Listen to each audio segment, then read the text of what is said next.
एक अंग्रेज की जानकारी मैं आपको दूं, उसका नाम है थॉमस बेव मैकॉले, टीबी मैकॉले जिसको हम कहते हैं।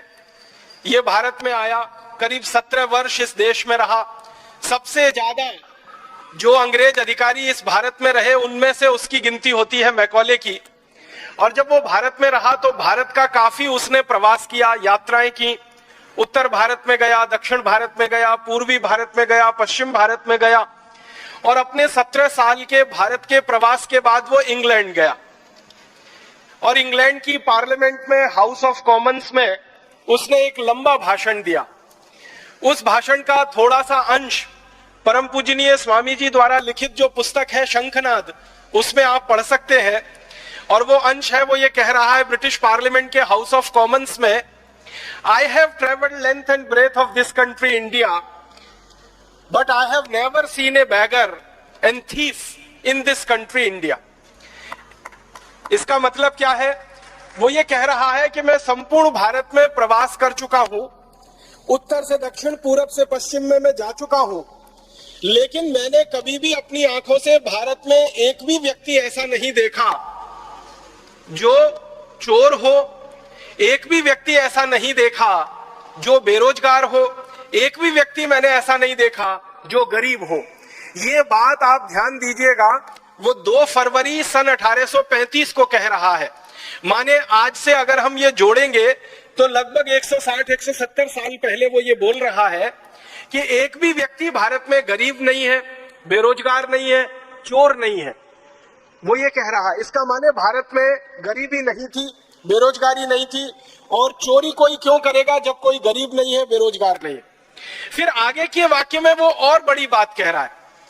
वो कह रहा है, I have seen such wealth in this country India that we can not imagine to conquer this country India. वो कहता है कि भारत में इतना धन और इतनी संपत्ति और इतना वैभव मैंने देखा है कि इन भारतवासियों को गुलाम बनाना बहुत मुश्किल काम है, ये आसान नहीं है। क्यों? वो खुद कहता है कि जो लोग बहुत पैसे वाले होते हैं, समृद्धशाली होते हैं, बहुत अमीर होते हैं, वो लोग जल्दी किसी के गुलाम नहीं होते। इसलिए भारतवासी हमारे गुलाम हो जाएंगे, ये मुझे बहुत मुश्किल लगता है। और फिर अगले भाषण में वो बहुत लंबी बात कहता है भारत की शिक्षा, भारत की संस्कृति, भारत की सभ्यता के बारे में।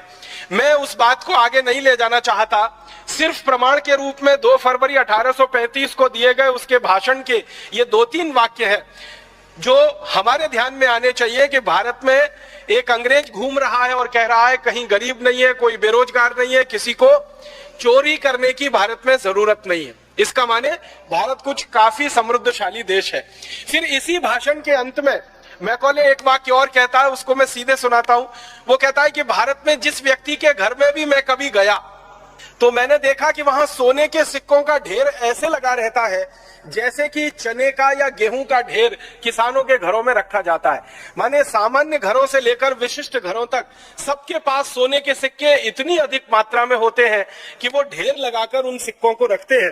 और वो कह रहा है कि भारतवासी कभी इन सिक्कों को गिन नहीं पाते क्योंकि गिनने की फुर्सत नहीं होती है, इसलिए वो तराजू में तौल कर रखते हैं। किसी के घर में 100 किलो सोना होता है, किसी के घर में 200 किलो होता है, किसी के घर में 500 किलो होता है। इस तरह से सोने का हमारे भारत के घरों में भंडार भरा हुआ है। ये एक प्रमाण मैकॉले का भाषण ब्रिटेन की संसद में 2 फरवरी 1835 को।